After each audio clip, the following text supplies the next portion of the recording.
नमस्कार। आज हम अपने प्रिय डॉक्टर एपीजे अब्दुल कलाम की जीवनी अग्नि की उड़ान यानी विंग्स ऑफ फायर की विवेचना करेंगे। लगता है कि ये किताब उन्होंने दिमाग से नहीं दिल से लिखी है। जन्म उनका हुआ था तमिलनाडु के रामेश्वरम कस्बे के अंदर। उनके पिता थे जैनुल आबदीन। उनके गांव में बड़ी इज्जत थी और वो एक मस्जिद में रोज़ाना नमाज पढ़ने जाया करते थे। कलाम भी उनके साथ होते थे। अब नमाज अरबी भाषा में होती थी। कलाम को समझ में कुछ भी नहीं आता था। एक दिन उन्होंने अपने पिताजी से पूछा कि ये नमाज में होता क्या है। तो उन्होंने बताया कि जब तुम नमाज पढ़ते हो तो अपने शरीर से बाहर पूरे ब्रह्मांड का हिस्सा बन जाते हो, जिसमें दौलत, आयु, जाति, धर्म का कोई भेदभाव रहता नहीं है। कलाम अपने एक दोस्त के साथ शाम को समुद्र तट पर घूमने जाते थे तो वापस में शिव मंदिर भी होकर आते थे और उन्हें यह लगता था कि जिस तरह से नमाज परमात्मा तक पहुंचती है उसी तरह से मंदिर में की गई प्रार्थना भी उस तक पहुंचती है। कलाम ने अपने पिताजी से दो चीजें सीखी, अनुशासन और ईमानदारी, और अपनी माँ से भी दो चीजें सीखी, परमात्मा में विश्वास और करुणा। थोड़े बड़े होने पर आगे पढ़ाई के लिए कलाम रामेश्वरम से रामनाथपुरम आ गए, जहां स्वार्ज हाई स्कूल में अपने टीचर अय्यादुरई सोलोमन से बहुत प्रभावित हुए। सोलोमन ही वो टीचर थे जो उनको 1947 में नेहरू का भाषण सुनने के लिए रेडियो सुनाने ले गए थे। ये वही शिक्षक थे जिन्हें डॉक्टर कलाम ने राष्ट्रपति बनने के बाद अपने शपथ ग्रहण समारोह में आमंत्रित किया था, क्योंकि उस समय तक संयोग से वो जीवित थे। एक टीचर के लिए कितनी बड़ी सम्मान की बात है कि उसका शिष्य राष्ट्रपति बने और उसी शपथ ग्रहण समारोह में बुलाए। कि बीएससी के बाद उन्होंने मद्रास इंस्टीट्यूट ऑफ टेक्नोलॉजी में एडमिशन लिया, लेकिन एक दिक्कत आ गई थी इसमें। उनके पिताजी के पास फीस के लिए 1000 रुपये नहीं थे। तब कलाम की बहन थी जोहरा। उसने अपने सोने के कड़े और हार गिरवी रख दिए और कलाम को कॉलेज में एडमिशन दिलाया।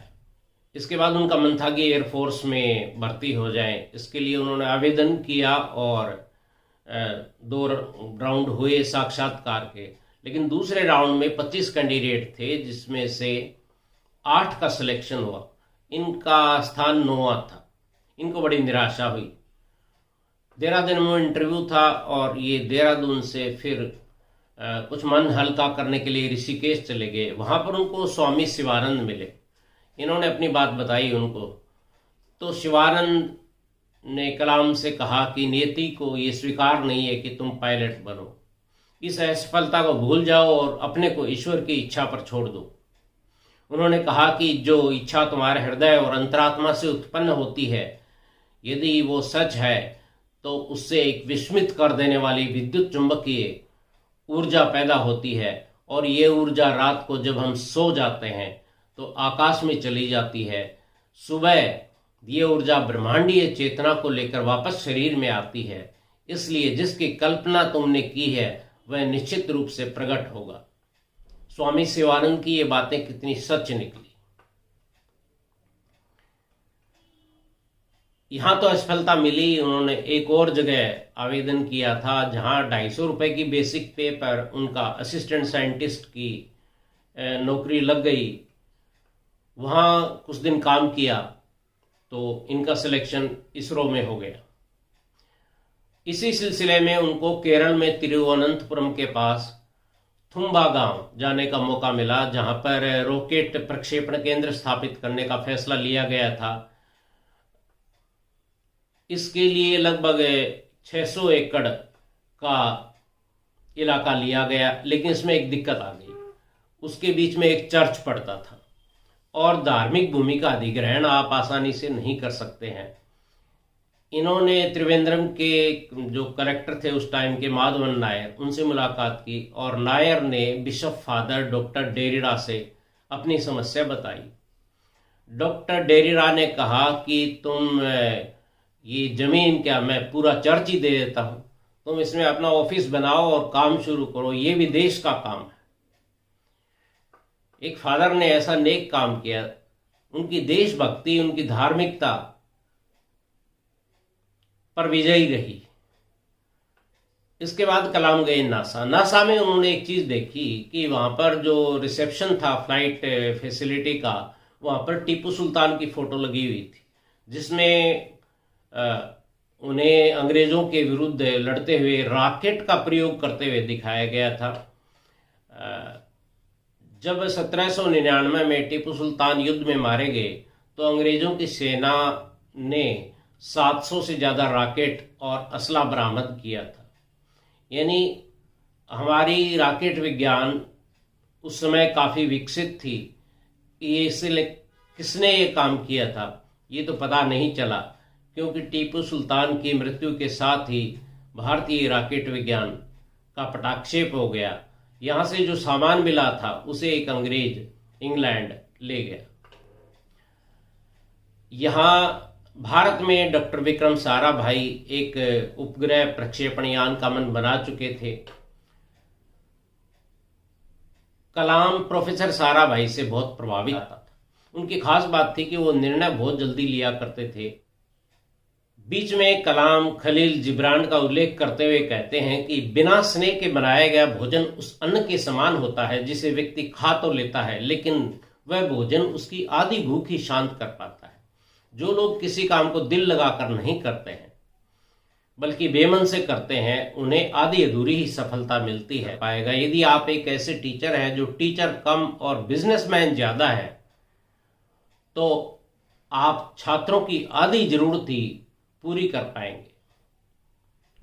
कलाम खुद को एक आध्यात्मिक व्यक्ति बताते हैं। वह कहते हैं कि जब मुझे मदद की जरूरत होती है तो मैं खुद को परमात्मा के हाथों में सौंप देता हूँ, और जब हम उस शक्ति से अपना संबंध स्थापित करते हैं तो वो किसी न किसी रूप में संदेश देती है, और ये संदेश अप्रत्यक्ष होता है। वो कोई एक शब्द हो सकता है, प्रश्न हो सकता है, पुस्तक का कोई पृष्ठ हो सकता है, कोई लेख, कोई बातचीत, कविता की कोई पंक्ति या कोई चित्र हमें एक संकेत दे जाता है जिसकी सहायता से हम फैसला ले पाते हैं। प्रोफेसर साराभाई ने भारतीय अंतरिक्ष कार्यक्रम की बुनियाद रखी। बहुत बड़ी योजनाएं थी उनकी। उन्होंने योग्य वैज्ञानिकों की एक टीम बनाई और पूरे उत्साह और ऊर्जा के साथ सारे लोग मिलकर के काम करते थे। प्रोफेसर साराभाई का कोई समय नहीं था काम करने का, वो दिन रात काम में लगे रहते थे।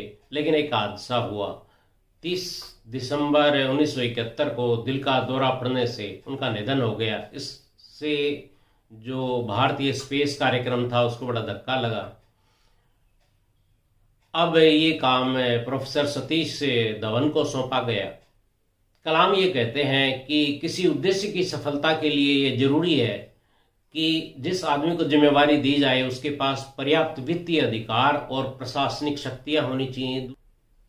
भारत के महत्वाकांक्षी SLV-3 की पहली उड़ान थी, वो समुद्र में जा गिरी थी। इससे कलाम और उनकी टीम को बड़ा धक्का लगा।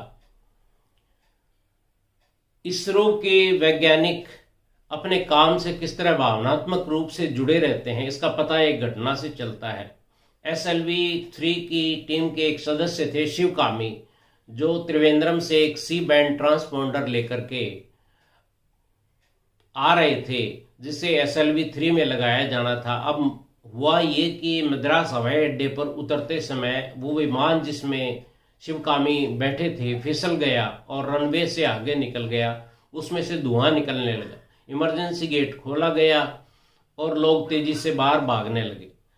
लेकिन ऐसे में शिवकामी अपनी सीट पर बैठे रहे और उन्होंने ट्रांसपोंडर को अपने सीने से लगाया रखा कि मुझे कुछ भी हो लेकिन ये चीज बचनी चाहिए।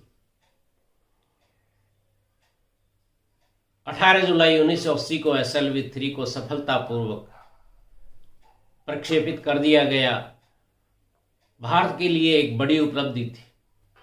1982 में डॉक्टर कलाम की अध्यक्षता में integrated guided missile development program को कैबिनेट की मंजूरी मिली। इसमें बहुत सारी मिसाइलें बनाई जानी थी, जैसे जमीन से जमीन पर मार करने वाली मिसाइल पृथ्वी, टेक्टिकल कोर व्हीकल त्रिशूल, जमीन से हवा में मार करने वाली रक्षा प्रणाली आकाश, और टैंक रोधी मिसाइल नाग। ये नाम इन मिसाइल्स को दिए गए थे। कलाम ने अपनी प्रिय मिसाइल को अग्नि का नाम दिया। 1988 में जब पृथ्वी मिसाइल का पहला सफल परीक्षण किया गया तो बहुत सारे देशों को बड़ा सदमा लगा और उन्होंने ये फैसला किया कि भारत को भविष्य में मिसाइल तकनीक संबंधी जानकारी और उपकरण न दिए जाएं। लेकिन इसरो के वैज्ञानिकों ने इसमें आत्मनिर्भरता हासिल कर ली और उस प्रतिबंध के कोई मायने नहीं रहे। 20 अप्रैल 1989 को अग्नि मिसाइल का जो पहला परीक्षण था वो बीच में रोकना पड़ा। अब परीक्षण क्या रोका कि भारतीय अखबारों ने तरह तरह की नकारात्मक खबरें फैलाई, कार्टून छापे, मजाक उड़ाया। और अमूल ने एक कार्टून छापा था जिसमें लिखा था कि अग्नि को ईंधन के लिए मक्खन की जरूरत है। जब आप असफल होते हैं तो इस तरह तो मजाक उड़ाया ही जाता है। लेकिन इस बीच जो इसरो के वैज्ञानिक थे उन्होंने अग्नि को खोला, फिर से उसकी कमियां दूर की और 22 मई 1989 यानी 1989 को अग्नि का परीक्षण सफल रहा। भारत की 5 मिसाइल रक्षा प्रणालियां जिनकी कल्पना कलाम ने की थी वो साकार हो गई। इसके बाद वो प्रधानमंत्री के रक्षा सलाहकार बने और राष्ट्रपति भवन तक पहुंचे। कलाम ये कहते हैं कि मेरी कहानी जैनुल आबदीन के बेटे की कहानी है। जो ये कहानी उस बहन जोहरा की भी है जिसने अपने भाई को इंजीनियरिंग कॉलेज में एडमिशन दिलाने के लिए सोने की चूड़ियां और हार गिरवी रख दिए। मेरे पास न धन है न संपत्ति, न मैंने कुछ ऐसा बनाया जो ऐतिहासिक हो या आलीशान हो। मेरा कोई परिवार नहीं, बेटा बेटी नहीं।